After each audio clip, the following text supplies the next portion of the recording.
Hi, everybody. It's Paula. This is the Common Book Show. I'm putting on my reading glasses. Um, we're here with Richard and James and Nessa, and of course my son Tom on drums. And I'm going to be reading something, the end of the Alice in Wonderland book. And the reason I'm reading this is because it it shows a little bit of how I feel about hanging out with my grandchildren. It gives a picture of why it's interesting and fun to hang around with children. Not all children. I don't like all children, but okay. So this happens at the end of the book when Alice wakes up because she was having a dream. She wakes up and excitedly tells her sister, who's older. And in the cartoon, the sister looks like she's around 19 or 20. So she's in that age where she's going to probably be getting married soon because it was written in the 19th century. So in the book, Alice dreamed it all. Right. It was a dream. So it's similar to the Wizard of Oz. Yeah. She had fallen asleep. She was having a history lesson and she was bored. And so she started daydreaming and then she dozed off. And I think she actually maybe fell out of the tree and hit her head, actually, something like that. But she was out. So the sister, she just told the sister, who was 19 or 20, this fabulous story about rabbits and cards that are alive and all these crazy things. Okay, I'm hearing some feedback. Okay, so all right. So the sister is sitting by the pond after Alice runs back for her tea, because it's tea time. She runs back to the house for her tea, and the sister's just sitting there languidly, looking out over the water, and she closes her eyes. And I just want to read this page of text. This is the sister's internal dialogue. Yes. Okay. But her sister sat still just as she left, leaning her head on her hand, watching the setting sun and thinking of little Alice and all her wonderful adventures, till she too began dreaming after a fashion. And this was her dream. First, she dreamed about little Alice herself. Once again, the tiny hands were clasped upon her knee, and the bright eager eyes were looking up into hers. She could hear the very tones of her voice and see the queer little toss of her head to keep back the wandering hair that would always get into her eyes. And still as she listened, or seemed to listen, the whole place around her became alive with the strange creatures of her little sister's dream. The long grass rustled at her feet as the white rabbit hurried by. The frightened mouse splashed his way through the neighboring pool. She could hear the rattle of the teacups as the March Hare and his friends shared their never-ending meal, and the shrill voice of the queen ordering off her unfortunate guest to execution. Once more the baby pig was sneezing on the Duchess's knee, while plates and dishes crashed around it. Once more the shriek of the griffin and the squeaking of the lizard's slate pencil and the choking of the suppressed guinea pigs filled the air, mixed up with the distant sob of the miserable mock turtle. So she sat on with closed eyes and half believed herself in Wonderland, though she knew she had but to open her eyes again and all would be changed to dull reality. The grass would only be rustling and the pool rippling to the waving of the reeds. The rattling teacups would change to tinkling sheep bells and the queen's shrill cries to the voice of the shepherd boy. And the sneeze of the baby, the shriek of the griffin, and all the other queer noises that would change, she knew, to the confused clamor of the busy farmyard, while the lowing of the cattle in the distance would take the place of the mock turtle's heavy sobs. Lastly, she pictured to herself how this same little sister of hers would, in the aftertime, be herself a grown woman, and how she would keep, through her riper years, the simple and loving heart of her childhood, and how she would gather about her other little children and make their eyes bright and eager with many a strange tale, perhaps even with the dream of Wonderland of long ago, and how she would feel with their simple sorrows and find a pleasure in all the simple joys, remembering her own child life. and the happy summer days. That's how I think Lewis Carroll felt, hanging out with Alice. Although, there's some stories there too. But So he was inspired by her imagination. yes. And he compared it to the dullness of reality. Yeah, yeah. So I just, and that's how I feel. When I go with my grandchildren and I take them places and I see it through their eyes for the first time again, or I take them to, one of the places they like to go is the reptile zoo. It's in Perry, I think. And we go there and you can handle the snakes and stuff. And it's so fun. You get to take the there's one snake, it's called snowflake or snowball. It's a white python. And the littlest granddaughter, she loves this snake. She talks about it all the time. Every time we go there, that's the first thing she wants to see. And they let her hold it for a long time because she's just madly in love with this snake. So, and we forget as adults, we lose that. We lose our fascination and joy. And like I said, now that I'm not paying attention to the news and to media anymore, I'm finding that spark again, that, looking at the sky and seeing the clouds. And I've been with you when we've watched Halley's Comet through through your telescope in that parking lot when we went to that Hallwalls event. And, just that whole being alive stuff, if you think for a minute, anything could have happened to any one of our distant ancestors that would have eliminated us ever being here. If one of our grandfathers or grandmothers dropped dead before they had the kid that was going to go on in the next generation, we wouldn't be here. And the number of sperm that are out there, and with the one egg, it's amazing that any of us are here at all. That we are alive and that we get to experience life and use our senses and just be alive. I'm just very happy about that. It's going to end at some point, and I won't get to do this anymore. But while I'm here, damn it, I'm going to enjoy being alive. Now you're looking at me like I've lost my mind. I love that. I wish I could have had a picture of your face at that moment. Okay, Paula, are you done? All right, that was my my entry for today's show.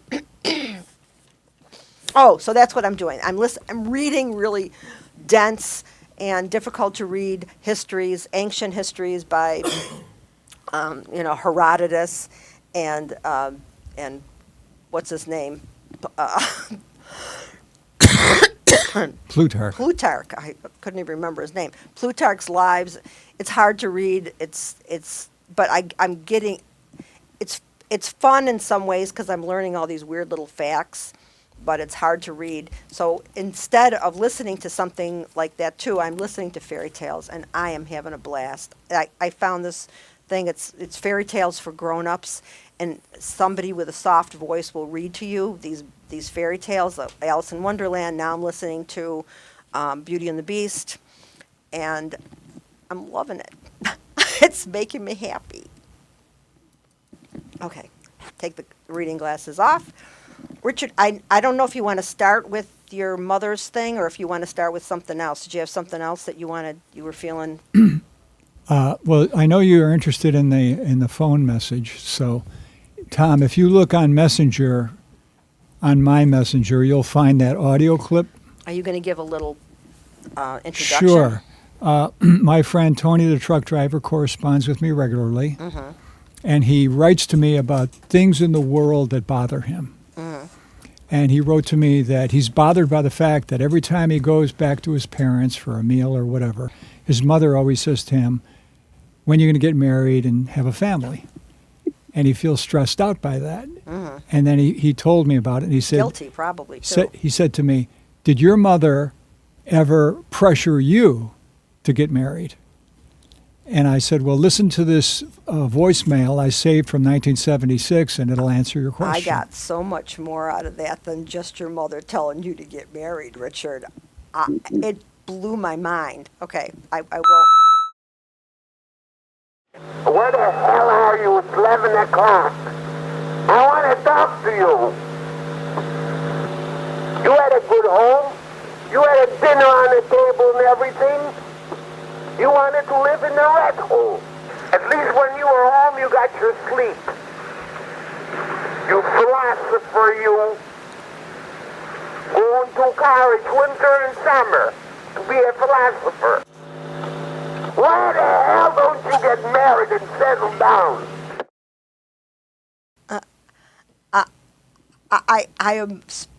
I'm not speechless. I'm never speechless. You know that. But the tone of voice and the anger.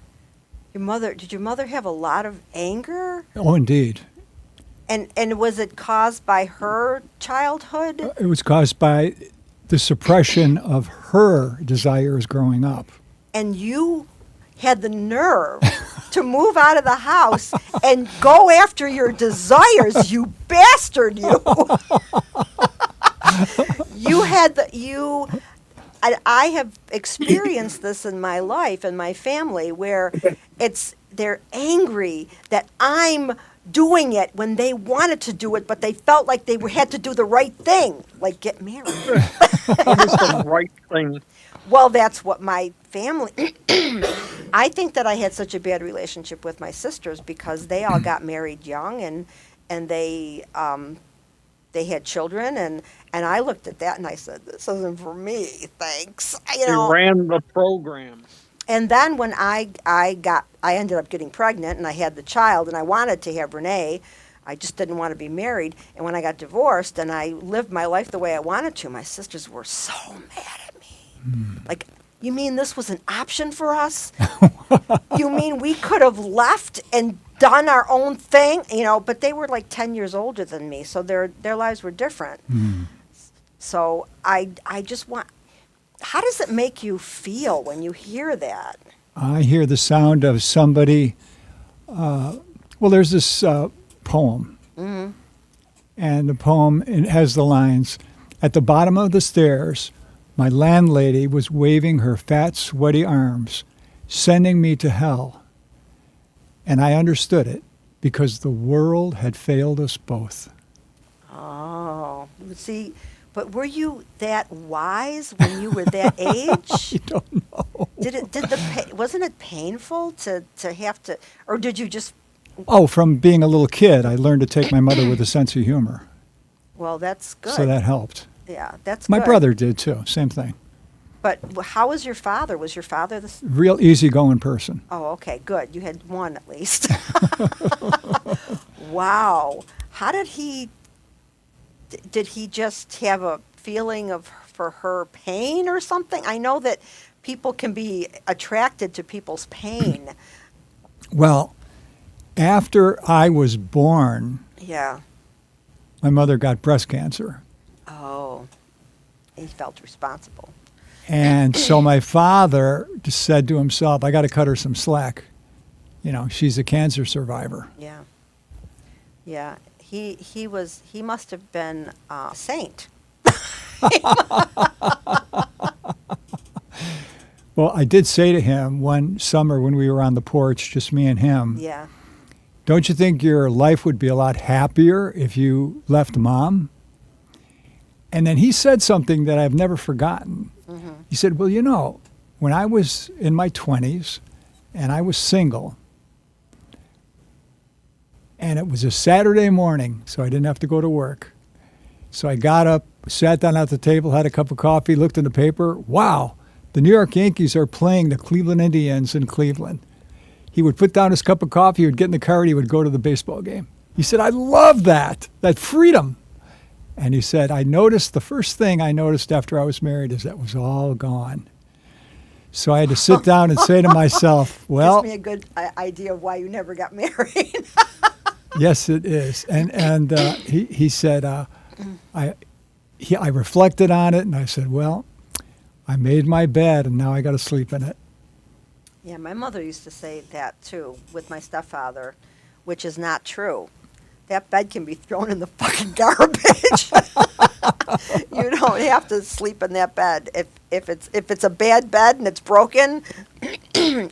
But that's how people thought back then. Yeah. And my father would have been way happier without my mother. My father wanted to be a farmer. My mother would never move out to the country. Of course, my mother never drove, and we never had a car. So all she could think of was she's going to be stuck out in the country alone with her kids, and no social life at all. You know, but my father, that's what he wanted. He was a frustrated farmer. My father wanted to be a traveling musician. That's what he should have done. And yet, you know, and this marriage thing, I mean, I had experiences being married before. This is, you know, now in this situation that I'm in, my marriage is not anything like that. And this is the relationship I wanted, because it's liberating. It's a person who supports you and what you want to do without being jealous or manipulative or you know, says, yeah, go for it. You want to try it? Go for it. I never, you know, I remember my first husband telling me, I was taking a poetry class. I was taking it from Irving Feldman at the University of Buffalo, just as it was a night class. I mean, it was a day class, but it was not for. I think maybe it was a class for students. I don't know. I was taking this class and I was very excited. I was 20 years old, and I didn't know who Irving Feldman was. I had no idea. But I was taking a poetry class at UB, and I was very excited. And so I told him I was doing this, and he looked at me and he said, why don't you take something practical like knitting? And I'm like, I don't want to knit. You know, I want to write poetry. Auto repair. Yeah, I would have rather done auto repair than knitting, you know. But Vanessa, what was your marriage like? Hell. well, don't It had mince all the words. disadvantages of marriage with none of the advantages. No support or affection or.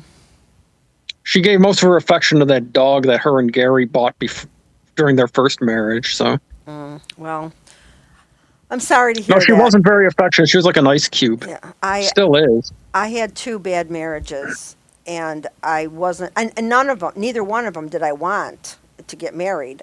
I tell people all the time I'm the only woman on earth who ever got married, had to get married twice for the same kid. You know, I was pregnant the first time, and the second time my ex-husband threatened to take my daughter away unless I married the guy I was moving to New York with. So, you know, I got married both times. I didn't want to. It was never on my to-do list. But Yeah. it turned out that way. But, you know, I remember when I first became friends with Greg, and I used to think, he is living this life that I should be living, you know, this creative existence where he's working just enough to stay afloat, and the rest of his time he's spending on doing creative things. I thought that was so admirable. And he then turned around and looked at what I was doing, like I was working hard and making money and able to go on vacations and stuff, and he thought, maybe I should be doing that. And you know, so we both were looking at each other in ways that the other one didn't realize, you know, because I thought, I was like, that's the life of an artist, you know, and just being able to make art. Because What is art? I never cared about money. What would you say art is? Art is The definition. that itching feeling inside of your head that says, this needs to exist.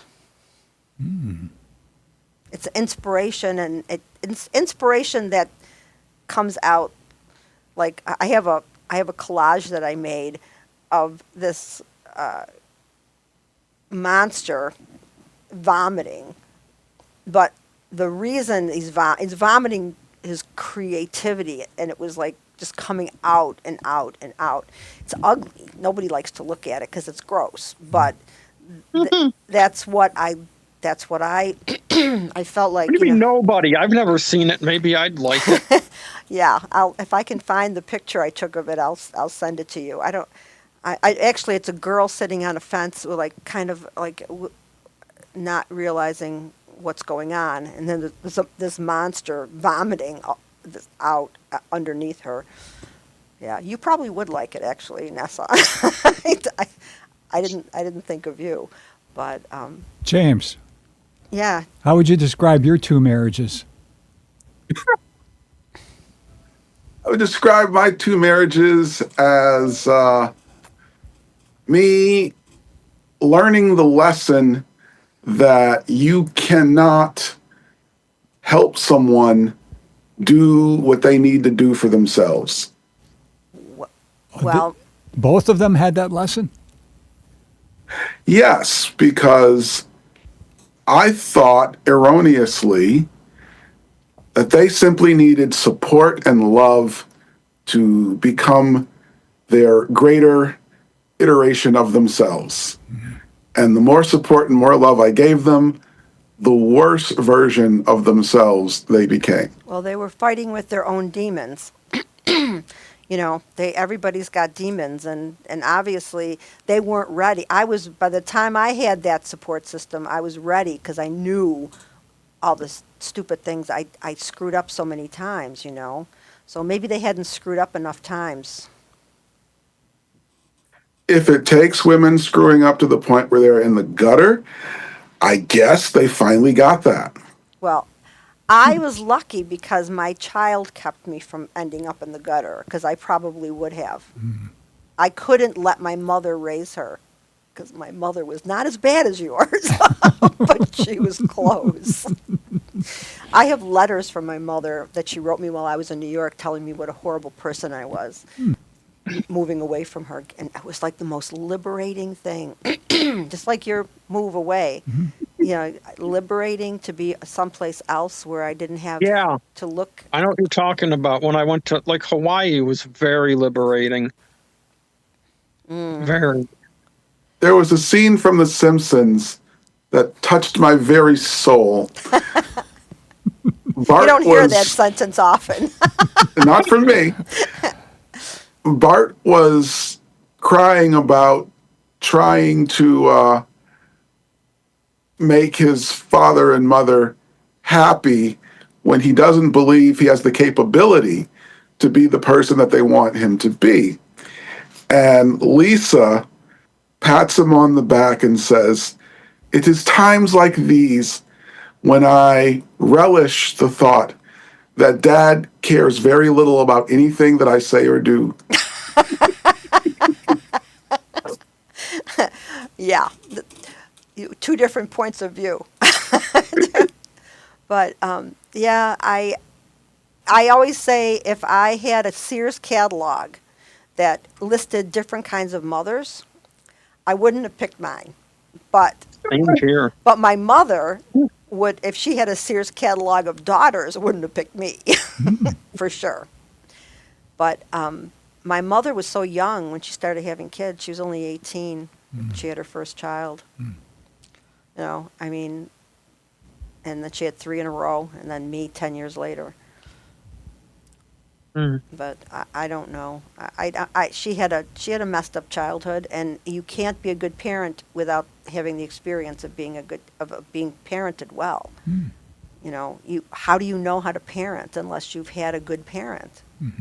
And James, Right. you made that good point that one time about how women expect you to read their minds because their dads could read their minds because they knew them since they were children. That was you that said that, right?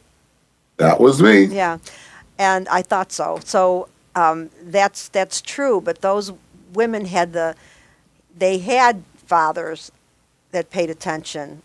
There's so many people out there who have parents that don't pay attention, and so we wander around like ghosts, not knowing what we're looking for. Raising yourself. Always say, From the time my father died, I was raised by wolves. And I remember taking my own counsel at 7 or 8 years old and saying, okay, this sounds like the right thing to do, and doing that, because I always was learned no from my parent. father. I learned one thing from my father. It was to always do the opposite of what he did, because he never did one thing right ever in his entire Well, life. it's funny because I did the same thing in parenting my daughter. I did everything opposite of my mother. Everything as opposite as I could possibly do, and yet that turned into, my mother gave me no privacy. She read every piece of mail that came into the house for me. She that's how she found out I was pregnant. She opened up the pregnancy test, and when my daughter was younger and she had letters and notes from her classmates, I told her, I said, this is the rule. I said, I will never open up something that's addressed to you and read it. I said, but if you leave it on the table and it's open, I'm going to read it. She was pretty careful not to leave that stuff around. So, but it, in some way, I wanted to give her, she wasn't me, and I was trying to raise me. That's great that you acknowledge that your child isn't you.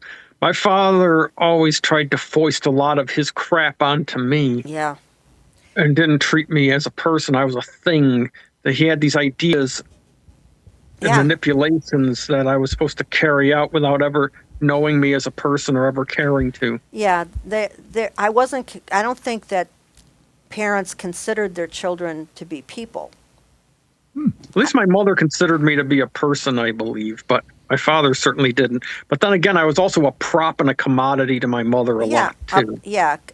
The prop thing. I remember reading something in the village. You feel a slut. Yeah. In the Village Voice, I remember reading this really funny article about how New York women treat their children as fashion accessories. And it's true, they dress them to match their outfits and stuff. Right. But I don't think the old way of parenting, parents looked at their children as people. And I don't even think they thought about the fact that they were going to turn into people. I think they were property, and they were Right. useful. Go cut the grass, go do this, go do that. Or you were something they could try to live their failed dreams and failed life through by projecting that into you. At least that was or my they experience. resented you doing it, as in Richard's case.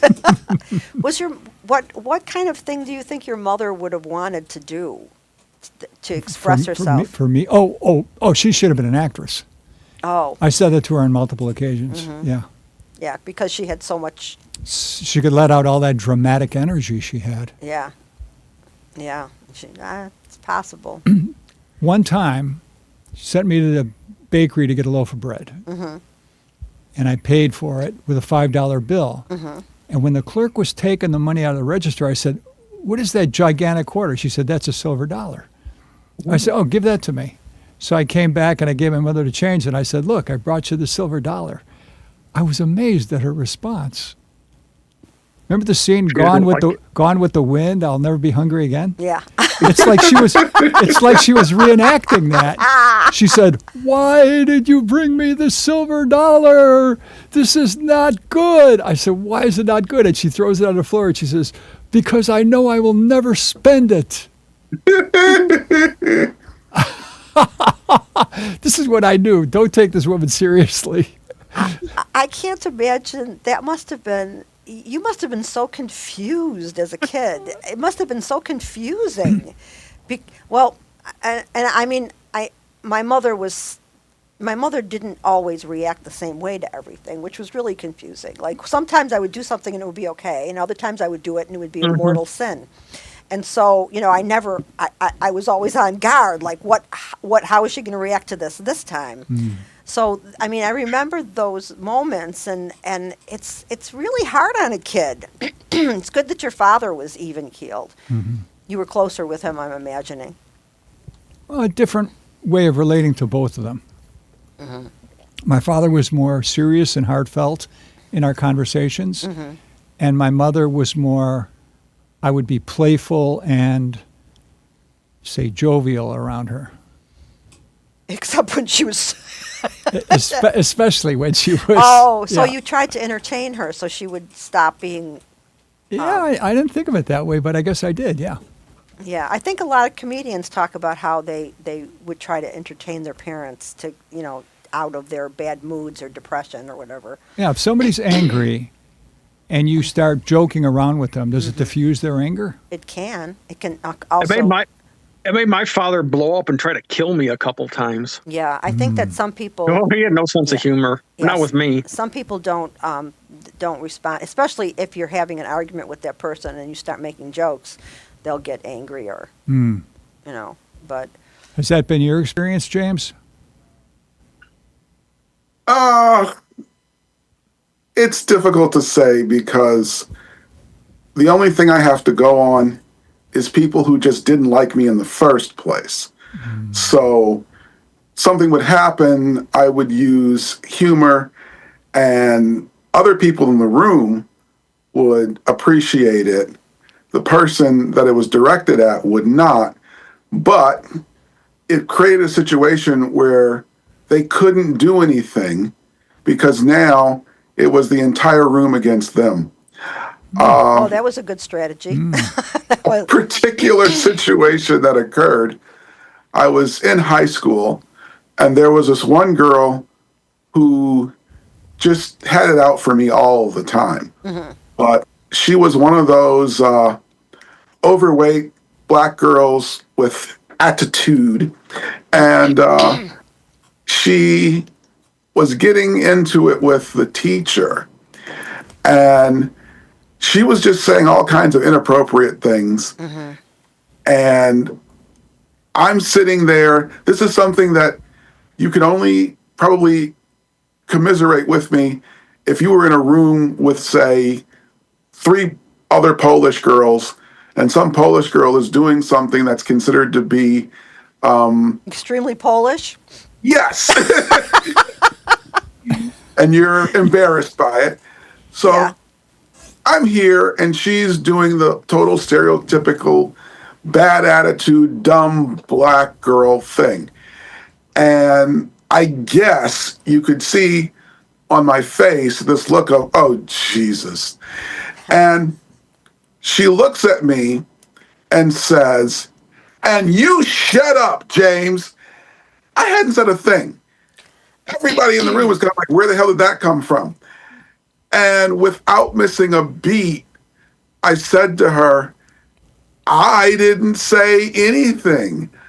But if you can read my mind, I apologize.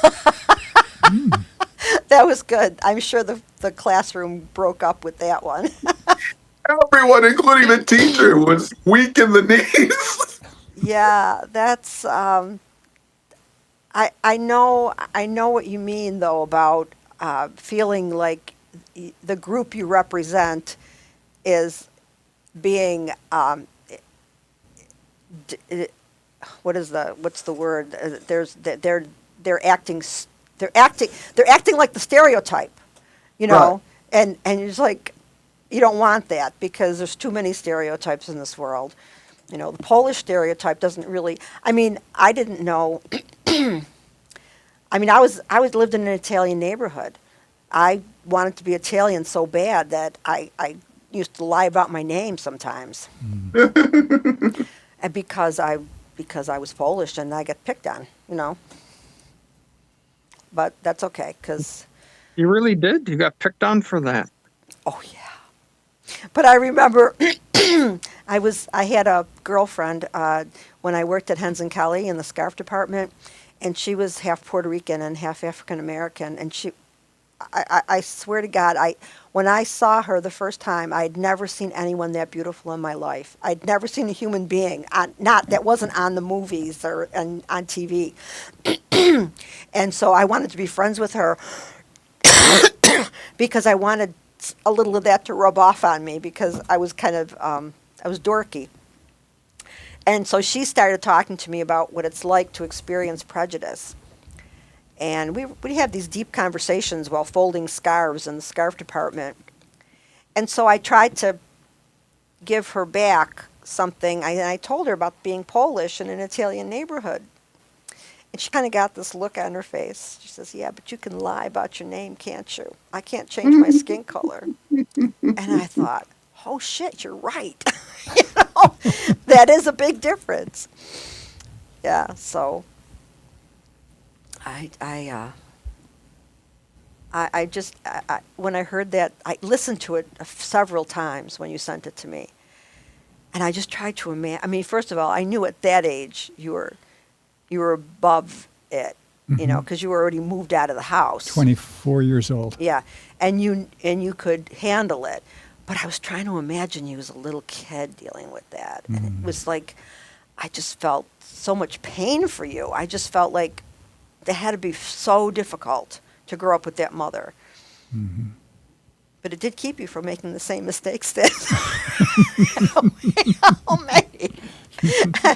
You know, and I can see that, but I too would look at married couples and I wouldn't see something that I thought looked I didn't see anything that looked interesting to me. I wanted my life to be interesting. I didn't want my life to be mundane. Mm. You know, it was important to me. I don't know why, but we've gone off on this long tangent. What else do you have that you want to talk about today? What do you think is happening in Scotland today?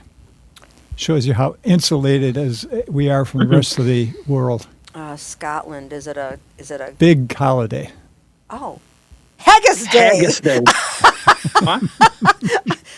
Have to be Libras. No, what day is it? Well, who's the most famous poet of Scotland? Oh, Burns. Yeah, it's his birthday. Oh. So, you know, there's all these events, you know, Yeah. celebrating Robert Burns. Now, can you imitate a Scottish accent? I don't know if it's Scottish or Irish, so I really guess I can't. Yeah. I say you can. Because everything that Robert Burns wrote, he wrote so that if you read it, it sounded like you were Scottish. Would you care to read one of his poems? Sure, I would do that. Mr. Windsor, could you put this screen up on the... No. You can't do it? And I am. Just, there you Okay. go. Okay. Okay. Wait, I think I have to make it smaller. I am a big fan of Brigadoon. Okay, go ahead, Mr. Windsor. Okay. Oh, look at, how come it, It's kind no of. matter how small I make it, it keeps cutting it off. Days or Ooh, you can't win. some hae meat and canna eat, and some wad eat and want it. Out we hae meat and we can eat, and let the Lord be thanked. Very good. All you gotta do is talk like Scrooge McDuck. Well, I think of the characters from Brigadoon. You know,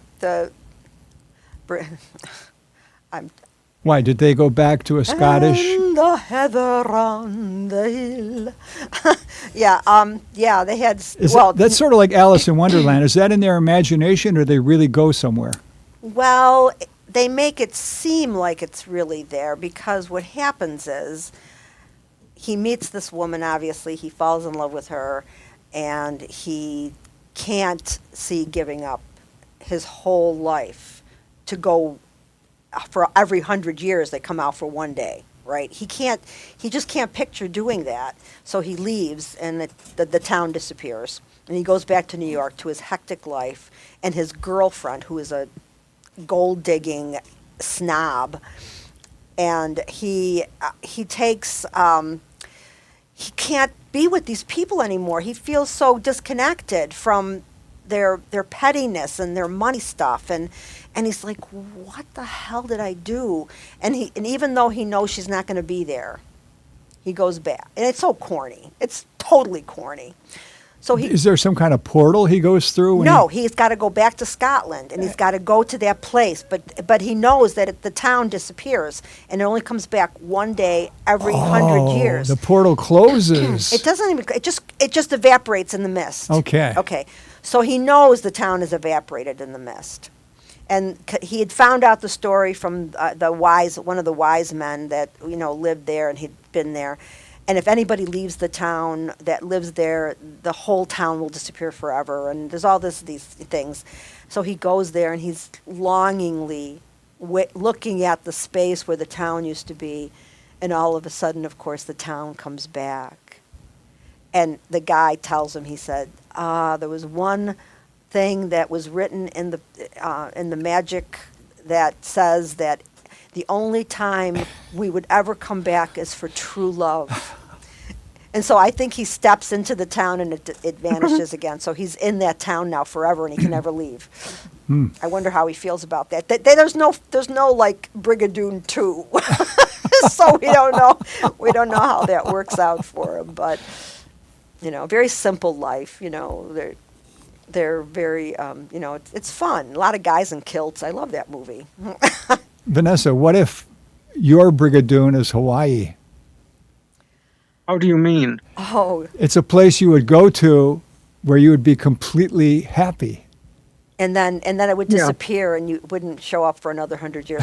Oh, so Lou Mang said, that'd be great. Willie, the groundskeeper at the Simpsons High School, he's got a Scottish accent. That's true. Oh, does he? Yeah. All right. Yeah, I forgot about him. Yeah, you're right, Lou. That's a good one to go to. Yeah, but there's always.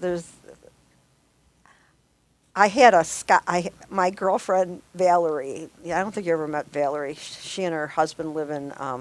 He's not her husband. They live together forever, but they live in New Jersey. But I met Valerie when I worked at Forbes, and she's really eclectic. You would like her. She's different, and when she went to Scotland, she bought me a dish towel with Bobby Burns on the dish towel. It was a linen dish towel with a picture and a poem by Bobby Burns. And then when she went to Hungary, she brought me back sweet paprika. An actual herb? Yeah, well, it's paprika. It's pepper that's ground up. Did you put it on food? Yeah, I did. Yeah, so there were always interesting souvenirs when she'd come back from her trips. Did you know Vanessa likes to cook? Do you? I see Oh, yeah. you put stuff online all the time. I'm not into heavy meat stuff, but I do think that what you're cooking looks good. Oh, it's double plus good. Double, not just good. I know. She makes a lot of good food for her mother. That's good. If not, you know what? This is something I think is cosmic for me. I got a lot of my self-esteem from cooking when I was young, when I was a teenager. I learned how to cook very young, and I always prided myself on being able to make people happy with food. And Greg doesn't give a shit about food. How could you not? I really don't understand people who don't enjoy Well, you know food. what? It's one of the only things I enjoy. Because of the Parkinson's, he has a decreased sense of smell.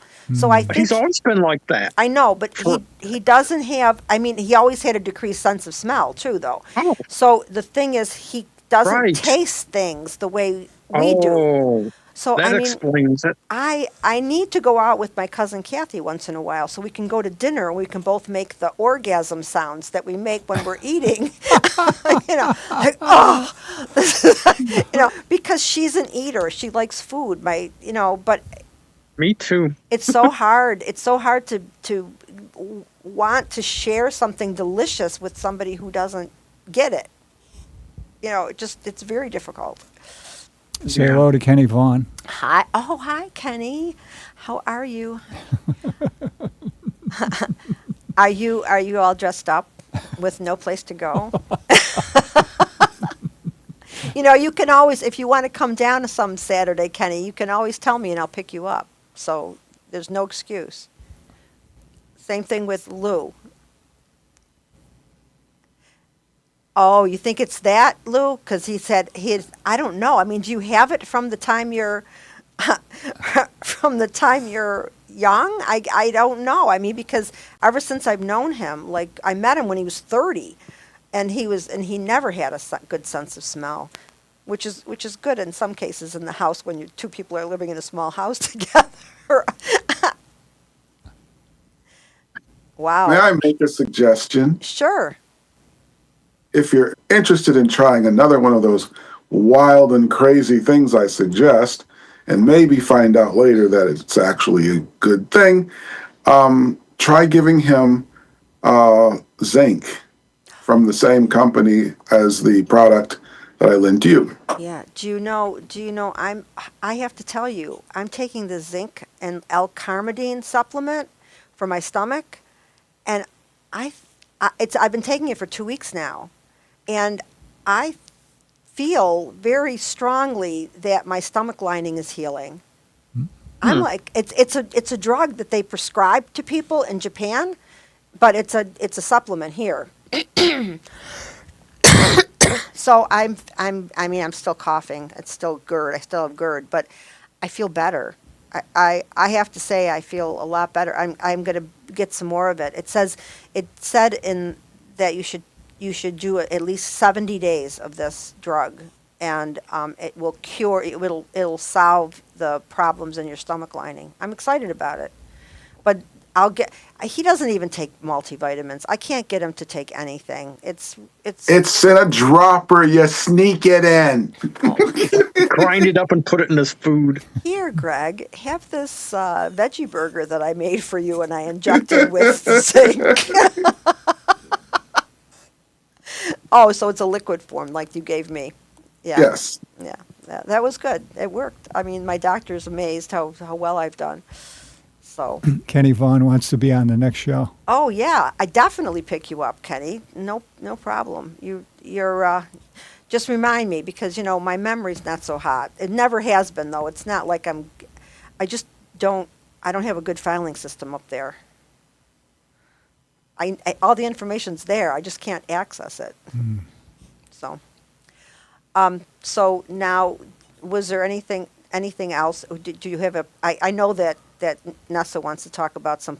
How about Nessa? What did you see this week that scared you most?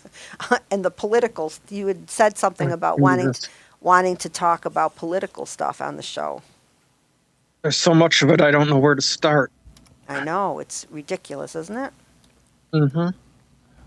Well, if there's anything in particular. I have a list of things on the Trump agenda. Oh, we could go over that. Would that be okay? Yeah. Okay. If you've got a list, that's good. Remind me of things. It starts with making America as white as possible. Nice. Stripping women and minorities of political and economic power. Mm-hmm. Gutting workers' rights. Oh, right. Rigging the election outcomes. Allowing politicians to openly take bribes. Of course. Using a phony veneer of Christianity to justify brutal policies. Oh, I loved the woman that.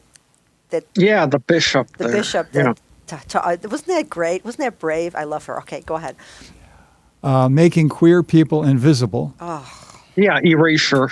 Yeah. Mm-hmm. Reconfiguring schools for indoctrination. Mm-hmm. They're doing that now, though.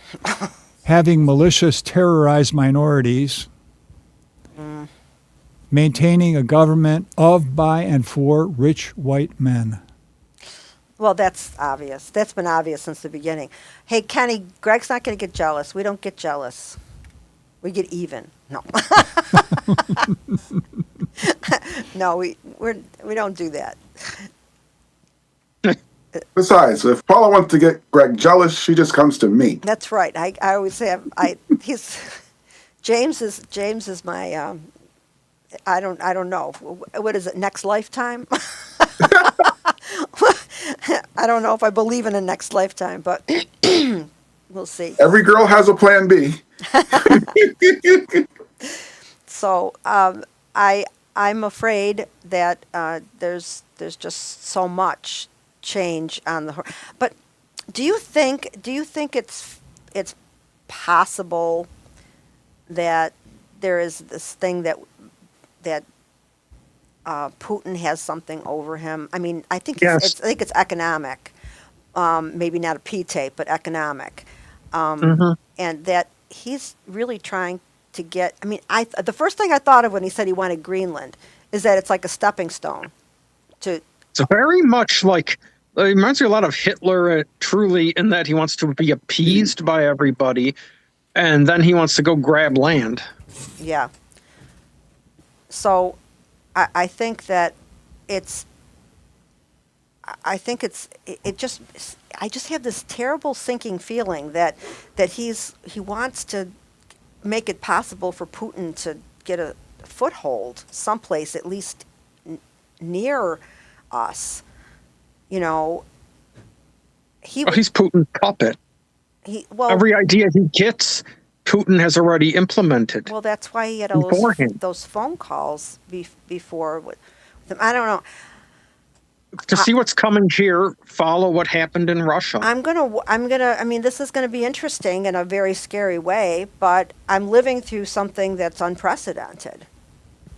You know, I I wonder how long people are going to give him before they get sick of it, because it eventually happens. Is it going to be soon? Is it going to be years? Is it going to be decades? Et tu, Brute.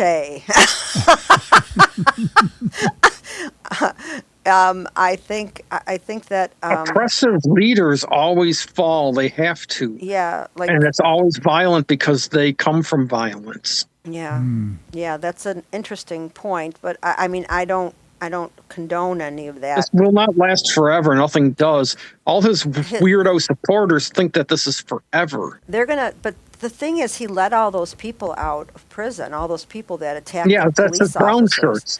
Those are his brown shirts. Like Hitler had his brown shirts. And now the guy, the shaman guy, is all pissed off because he's a felon now and he can't buy a gun.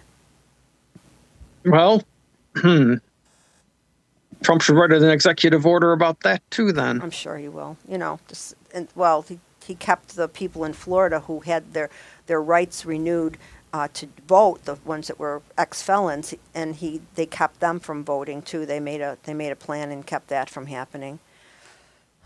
James, do you have any thoughts on living through Trump 2.0? I would more pass on that because my point would be what changes if you draw a political line from, say, Reagan through Bush, Clinton, Bush, Obama, to Trump, to Biden, and back to Trump. What has really changed? Bill Clinton campaigned on we are not joining NATO, and we're not going to be signing on to this treaty, that treaty, the other treaty. NAFTA is not going to be a thing. And as soon as he got elected, did all of that stuff. So everything that Bush campaigned on that Clinton allegedly disagreed with, he put into law once he got there. I thought NATO was a result of World War II. Okay, then it was something else. It was NAFTA. It was definitely NAFTA. NAFTA, Yeah. okay. North American Free Trade Agreement between Canada, Mexico, and the U.S. It's another N word.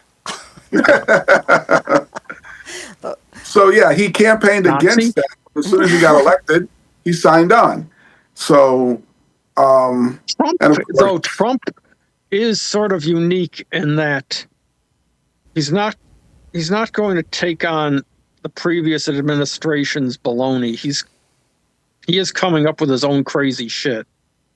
You're talking more about like career politicians like Bill Clinton, who's going to cave, or like even Obama, who lied about what he was going to do day one, and Bush lying about what he was going to do. Trump really seems to keep his word, except on one thing. The only thing he hasn't kept his word on so far is throwing Hillary in jail and also bringing down the price of food. Yeah, he doesn't. He wouldn't even answer that question. He's going to try to carry out everything else. Well, all the batshit crazy stuff. And that's part of why his followers like him, is because of that. Right. And even though the shit he believes in is fucked up and wrong. And I think that a lot of the people that follow him are people who are, they're very, they feel cheated by the American dream, and they think he's going to solve it. But he's horrible, but he gets things done. What Biden needed to do was, right after January 6th happened, right when Biden got in office, he should have went after Trump, thrown him in jail immediately, as Trump would have done. Yeah, that's true. With force, aggression, power, resolve, strength. Those are the things that people like about Trump. Yeah, yeah. And you need someone on the left who has those But qualities, but they haven't emerged yet. we've got the left. The left is the nice people. They're the nice people. They're the people. Some are, but They're you the also people have who to care. consider They're the people who care about other people. You know, maybe they are, but you can't, not you got to have people who care about other people, but they also have to have strength and right. courage of conviction and be able to carry out things and accomplish things. Yeah. Biden was truly ineffective, maybe by choice. It's almost like he wanted this to happen. He let this happen. A lot of what happened with Trump getting reelected has to do with the inefficiency of Biden intentionally to stop Trump. He would have had to go Yeah, there after were a him lot of early mistakes made. and aggressively. Yeah. There were a lot of mistakes made, but what I say is, I think his heart was in the right place, and I think Trump's is in the wrong place. And these people need to realize it's a new world after Trump. It's not the same old world. The old rules do not apply. You cannot use the political rules of the past anymore. They're all new. You have to figure out what they are. If you look at history, we've gone through situations like this before, where there's like dramatic shifts, like during the times when there was the French Revolution, the American Revolution, the Russian Revolution. Everything was a revolution, and then so we go through these, the Renaissance. Everything's a cycle. The medieval. We're going towards the times. Dark Ages again. Well, and I always wanted. Started with Reagan. I had always wanted to have a crypt of important books like Aristotle and Socrates and all those. Well, Socrates didn't write anything, but you know what I'm saying. All those books. I wanted to have something buried so that it would stay there, because I thought the computers something's gonna happen with the computers, and they're just gonna. All that information is going to be gone. Then again, if and you we're bury going to have books, to start again. What's that? paper No. rots. Yeah, not all paper. If you get acid-free paper, it will last. And I was collecting acid-free. that's I was awful. collecting books with acid-free paper, and and there would be no books in there that would be those crumbly ones that fall apart. So, but. Then I started thinking, well, it's not really going to happen. But now I'm looking at it and I'm saying, where did I put all those books? Right. Where did they go? With everything being so digital, whoever's in power is going to have complete control to erase whatever they want. So it's good to have physical hard copy of things. Yeah, books. They can always rewrite history. And as generations go on and people die off, they already people are. forget what history really was, so they can get away with it in the long run. That's why it's interesting to read old source material. Yeah. Because I had a bunch of newspapers from the 30s and 40s when Hitler was on the ascent, and reading those and looking at those from the actual time period really puts that time period in a whole different perspective than what you're taught in school. Yeah. That's why I like to read books from those periods instead of reading books about them, because I want to see the mechanics of society, especially for women. When you're reading a book by a woman from the 19th century, you get a real picture of the way women had to live, as opposed to somebody writing about it in, just using that other stuff for source material, because they're bringing their modern mindset to the picture. But, and that taints it. Yeah, it taints it, exactly. Mm-hmm. So we have like a minute and 10 seconds left. Is there something that we can cover in a minute and 10 seconds? What do you got Well, on there the was list? something I meant. Oh, go ahead, James. Yeah, go on. I meant to say that you got to give parents a little bit of slack, because what they want to do is to prepare their children for the world and make it so that they have a better life, because they can use the parents' knowledge to have a better life. The problem with this thought is the world that the parent knows and is trying to prepare their child for no longer exists. Oh, that's an excellent point, James. That is a really excellent point, because I remember my mother being very upset with me when I wanted to change jobs, because I didn't have company loyalty, no company loyalty, and that didn't exist anymore. Yeah, that's a really awesome point. Okay, so we got 14 seconds, and I'm going to go, and I'm so happy that everybody came and participated. Thank you, and I'll see you hopefully next week. And Kenny, I'll pick you up next week. And Lou, if you want to come, you can come too. Who had a